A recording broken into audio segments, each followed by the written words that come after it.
Fourth up today is a great big practice question of lots of the things we've done so far. Here's your formula for resistance, for power. Don't forget also Kirchhoff's first law, that the total current entering a junction has to equal the total current leaving it, and Kirchhoff's second law, which is that the sum of the EMFs has to equal the sum of the PDs around a closed loop.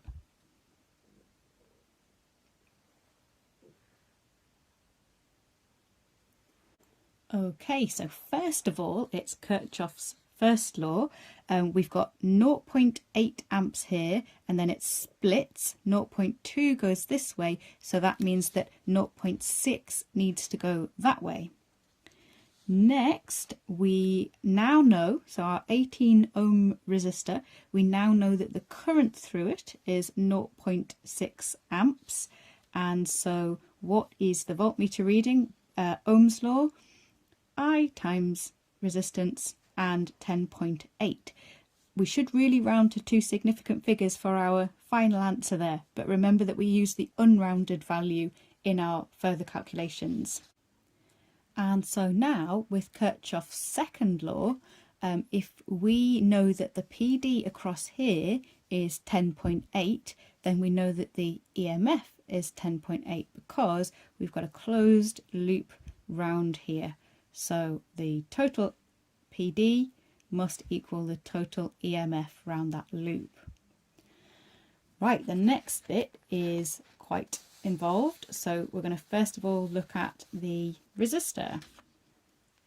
Here we know the current through it and we know its resistance, which means that we can work out the PD across the resistor. So that would be the first mark.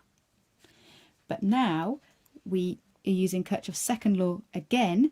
Here's our loop that we're interested in this time. So the total EMF, 10.8, has to be equal to the PD across there, which we've just worked out, plus the PD across there.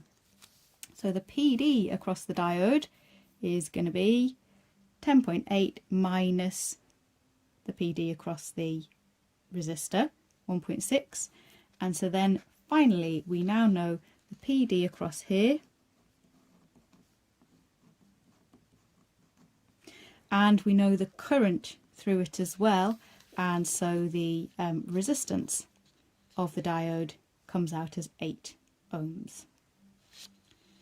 Nearly there now, one more. We've got the power of the diode, various ways you can do it. I've just gone for P equals I times V and 0.32 watts.